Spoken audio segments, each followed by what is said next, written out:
Hi guys, my name is John. I am getting ready to do a engine swap on a 1971 Honda Trail 90.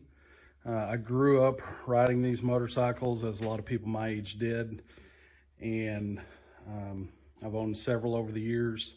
And this one we found for my wife probably 2 years ago. Bought it for $600 from a guy here locally while I was actually making a deal on another tool that I was buying, and he had it in his garage. So we got it for my wife, just something she can put around on our land here in Northwest Arkansas. And it's a good bike, it's in good shape, but it's really hard for her to start, and I usually have to try to get it started. I think the motor's just worn out. It's got low compression, so it's really hard to get it started, kick-starting. So anyway, I've been looking at YouTube videos over the years, and I see people swapping these Lifan Chinese motors in. Supposed to have a little more power, great reliability, easy to start. So most of the videos that I've found on YouTube are people that they're swapping the manual clutch version of these motors in, but I wanted to keep the semi-auto. I know I'm going to lose the 2-speed gearbox, but I just want something that something my wife can start easy and drive around, and just be able to use it. But what I found is all the semi-autos that I seem to find, they're different from the manual clutch versions that I see listed on eBay, Amazon, whatever. So when I was looking for videos on how to swap these, there aren't really any of this particular kind of style. So I wanted to make a video in case anybody else is deciding to do one of these swaps. I'll show you the bike here. 71 red Honda Trail 90. Nice little bike, great shape. For the past couple years, I've been working on this. Here's a basket case when I got it full rust, and I just got it finished up so I can start working on this Honda Trail 90 for my wife. And anyway, this is the motor that we got, and it is the 125 semi-auto. The only problem I see, and I don't know if it's actually going to fit or not, and that's why I'm making this video. It has this starter, and that sticks up quite a bit from the motor. Now, when you look at it, oh, it's pretty heavy. The top, dropped my phone, sorry about that. The top motor mount hole is right here, and you can see this sticks up. So I'm really curious to see if it's gonna clip the frame, if I'm even gonna be able to make it fit. I was told on Amazon from the seller that it would fit, but there just isn't a whole lot of space. Probably gonna be hard to see here, but there's not a whole lot of space between this top engine bolt and right here. So I think the carburetor is probably gonna have to face forward, but I'm not sure yet. So we'll see. I do have the adapter kits ordered. I know the back engine bolt, you have to use the adapter from Dr. ATV, or some other people make them now. So I've got that in. I've got the foot peg adapter in, and I also ordered a intake adapter so you can clock the intake tube wherever you need it to be to clear whatever. So I'm about to get started. First day of this swap, I'm gonna be stripping the motor out, stripping it down, and we'll just see if that's gonna clear the frame. And I will get back with you. All right, I'm back. It was actually remarkably easy to get this engine out. I will show you. That's the engine out. That is the bare frame. Really just a matter of pulling off the skid plate. You've got to undo the chain guard, of course your throttle cable, your gas lines, a little bit of wiring. Then there's just a few bolts. You got your back two motor mount bolts you got to take out.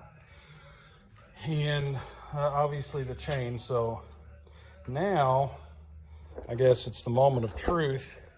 Get to see whether this new electric start motor is going to fit. I know I have to drill out the top motor mount bolt hole, I believe to 7/16, and then the back motor mount bolt does not line up. So with that, you have to use the Dr. ATV adapter brackets, which, like I said, I already have those. So let's get this set up on a jack and see if we're even gonna be able to clear. Okay, well, it was close. I didn't know if it was gonna fit or not. You can see I don't have just a whole lot of clearance. I have not drilled out the motor yet. I want to make sure it fits, so I just used a 1/4" extension to hold the motor up just to see. So I think we're going to be good there. I think everything is going to fit. So I guess my next step is to go ahead and drill out that top mount and then put in that adapter bracket on that bottom side so I can mount both the motor mounts up, and we'll see what happens. Okay, so got the motor in. It is still very close up here. I did have to clearance a little right there. The motor was rubbing. Still got to wait on my adapter plate for these back motor mounts. They don't quite line up, and I don't know if the foot peg adapter plates are going to get me there, so I might have to fabricate something. But it looks like the motor is going to fit. So as soon as I get that foot peg adapter plate in, we can do a little more and get it all mounted up, and then start working on the exhaust, clocking carburetor once my adapter plate gets in, and then the wiring. And then one thing I have read is that you do not want to use the oil in these that comes in it. So I'll also drain the oil and put some good United States made oil in. So I'll come back to it when I get to that point. Okay, so got the motor in, got it mounted up, got the foot pegs in. I got my adapter plate from Dr. ATV off eBay. It is in. It's gonna be hard to kind of show, but what I ended up doing is I put a washer and a nut between the plate and the motor on all 4 bolts, and that let the back motor mounts work and the foot pegs bolt up. So I got that in for the bash plate. The bash plate, I had to notch out the holes because it sits a little further forward on the motor. So anyway, that's where I'm at. Got most of the wiring run. I've got a pretty big problem there with the carburetor. The intake tube that they sent does not clear the frame up there. So I'm going to have to figure out something to do with that. I guess I'll just have to look on Amazon or eBay and see if I can find a different angled tube, because the tube that they sent is very odd shaped, and it doesn't matter. I've got a intake adapter also, so I can clock that intake tube wherever I need it to be, but it does not work. So I pulled the old intake tube off of the Trail 90, and the bolt pattern is different, so that one will not work. So I'm gonna have to figure out something for that carburetor. So I'll find something and then I will continue on. Okay, so it's been about a week or so since I had been working on the motorcycle. So what I ended up doing, in the last little section you saw, I had bought this little adapter to clock the intake, which did end up working, but I did have to order another intake tube off of Amazon. So it was I just looked for pit bike and found basically a 90-degree tube with a bend in it, just like the original Trail 90 had. But I had to angle the carburetor off to the side, and I'll show you here. This is what I ended up doing. And I had several different carburetors from ones I've tried on this Trail 90 in the past. So I tried several of those. I never could end up getting it to run right. So what I ended up doing was using the carburetor that came with the kit. The only thing I don't like is the choke is up here. It's kind of hard to reach. But the good thing is when it's pressed all the way down, the choke is off. So it came with a hokey little air filter. As you can see, it does have to go out to the side. I've still got to button up this throttle cable a little bit. But after I got the wiring done, I'm not going to go into the wiring because I did not use the electric start yet because I do not have a 12-volt motorcycle battery. But there's really only 3 wires that you have to hook up. You can see they're all tucked behind the original battery cover. This does not have a battery anymore, so I'm not really using the lights, but everything buttoned up real nice. One thing I did have to do is on the exhaust, I was able to utilize the original exhaust, but what I ended up having to do is on this, it came with an exhaust pipe and a muffler. It did not look very good. It came with a kind of a crappy muffler, just a very basic pit bike muffler. So what I did was I cut off the exhaust with the longer flange because it is probably 3/4 of an inch too short. Cut off the original exhaust, and then you can kind of see there I welded them together.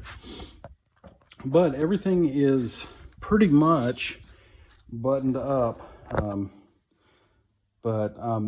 After fighting with the carburetors, I kept having it run bad. I tried 2 different carburetors, and I don't know if the jets weren't right for this motor or what, but no matter what, I could not get it to run good. It would idle super high.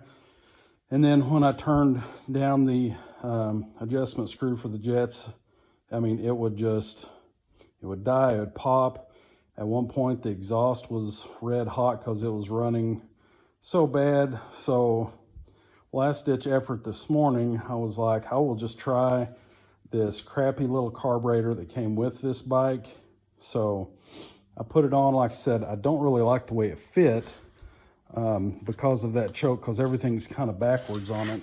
But as soon as I put that on, it ran perfect. It starts very easy now. My wife can start it, where as the Trail 90, the original motor, she could not. While I'm thinking about it, another thing that I had to do was the chain guard would not clear, so I did have to cut it off and notch it just a little bit. But by doing that, I was able to get it to clear and bolt down the original location. Don't have the airbox, old airbox bolted on there. I might try to get it bolted on there, but it's not used. But anyway, I'll start it up here. I did use the key ignition switch that came with this kit. What I did have to do in the hole, it has a keyed slot, so I had to file the little notch off so this ignition switch would fit in. And you have to be real careful because these Chinese switches are not wired great. So I did end up popping a wire out, and I had to disassemble the switch and solder it back on. But anyway, Kickstarter, it's just one that came with it.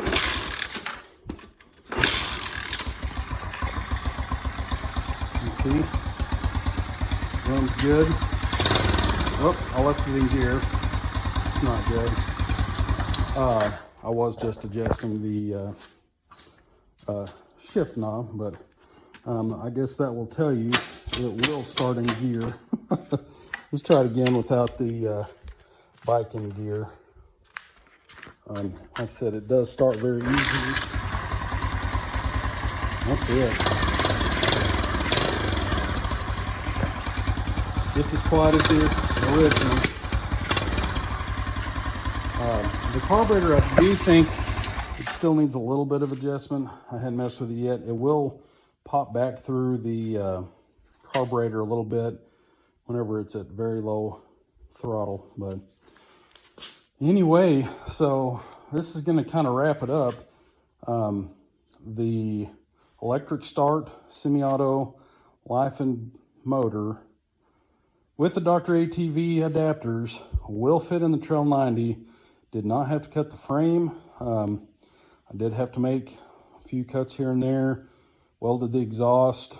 You could utilize that little exhaust that came with it, but after riding it around a little bit, I'm pretty impressed with this motor. I don't know that I would necessarily buy the whole kit if I had to do it all over again, because most of it, honestly, I didn't even get to use. I used the motor.